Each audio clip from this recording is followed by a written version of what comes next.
Sam Lynch. Came in the Army in 1994 as an infantryman. I did active duty for a little while, and 1997 I became a conscientious objector. But I opted to stay in the military and transfer into medical services. After getting out of active duty, I went to the North Carolina National Guard, and I deployed with the North Carolina National Guard to Iraq from February 2004 until December 2004. We were occupying the area of eastern Diyala province, which is on the Iran-Iraq border east of Baghdad. I was out of Camp Caldwell, which was about 5 to 10 miles east of a small town of Balad Ruz. While I was there, I had various duties to range from being a field medic on convoys and whatnot to being a more clinical medic. The rest of the IVAW friends here, they've really covered a lot of areas very well. So I think what I want to focus on during my time of talking is the medical response to the Iraqi people. In May of 2004, when we first got to our base in late February, early March, we were occupying an area that really didn't have a lot of U.S. military forces at the time. It was a Iraqi training base, and we had an operation out of there as well. So there was no established detention facility and no SOP, and really nothing to establish a practice of care. Late April, early May, I became the supervisor for the detainee medical program. I was a specialist, rather low rank. It just turned out that I knew 2 or 3 phrases in Arabic, and no one else really wanted to do it. So I developed a SOP to provide a daily sick call for the detainees, where medical personnel would go down every day at a certain time and do a face-to-face with each detainee and see how they were doing and treat any medical conditions that they may have. My original operations plan called for a medical professional to go down, either a PA or a doctor, to go down as well. First day when this plan went into effect, the doctors refused to go. Throughout the next 8 months, there were, out of probably approximate 15 doctors in our clinic, there were 3 doctors that would go to see the detainees. So it became a situation where the medics did most of the medical care. And most of the things that were seen were headaches and backaches and things that could be treated rather easily with Tylenol or Motrin.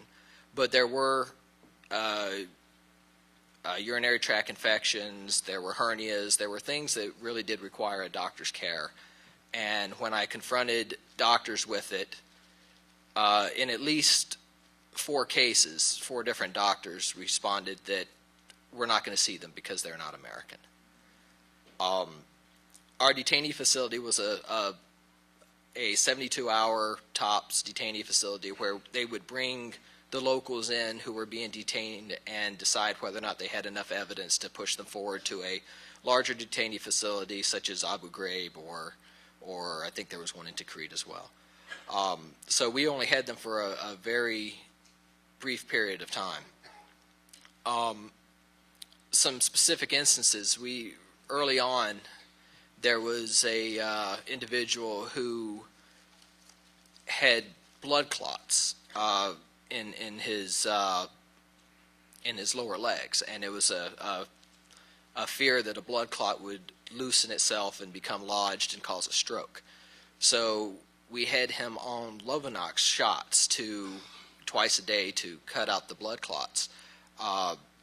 And I had to at this time, it was right when this operation was starting, so I was still going through and getting doctor's signatures on prescriptions, and I had to do it day by day. So depending on who the doctor on duty was, depended on whether or not this person would get his medication or not. Towards the end of the rotation, it got to the point where the medical personnel were writing the prescription. Not the doctors, but the medics themselves were prescribing medicine for the detainees because nobody else would do it.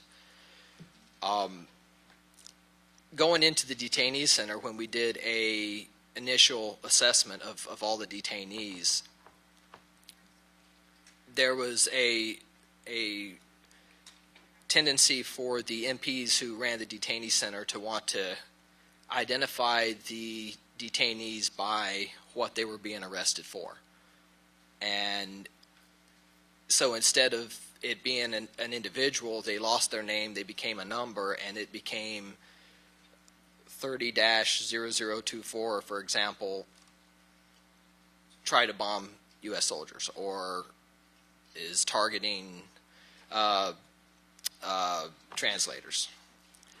Really, they lost their identity in that process, and it was really hard to maintain a unbiased attitude towards caring for them when the first thing you hear about them is what they're there for. But as it turns out, there was a high percentage of the people who were detained that were just released because there was not enough evidence on. And I don't have an exact number, but during the time that I was supervisor, we saw approximately 225 detainees, and I would say that at least 60 or 70% never had enough evidence on. This medical neglect actually started to transcribe out into the other elements of Iraqi people, the Iraqi workers on the post.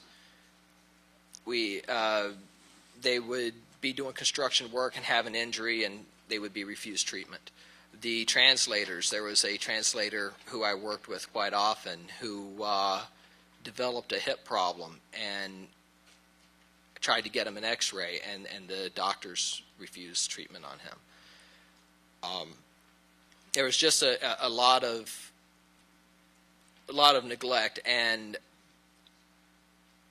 it's a situation that I felt at the time that I should have said something, and I didn't. And being in charge, I feel a lot of guilt because I didn't say anything at the time, and I really feel that I did an injustice to these people by not demanding that the doctors actually see them, and instead trying to do the doctor's job, me and the other medics on our own.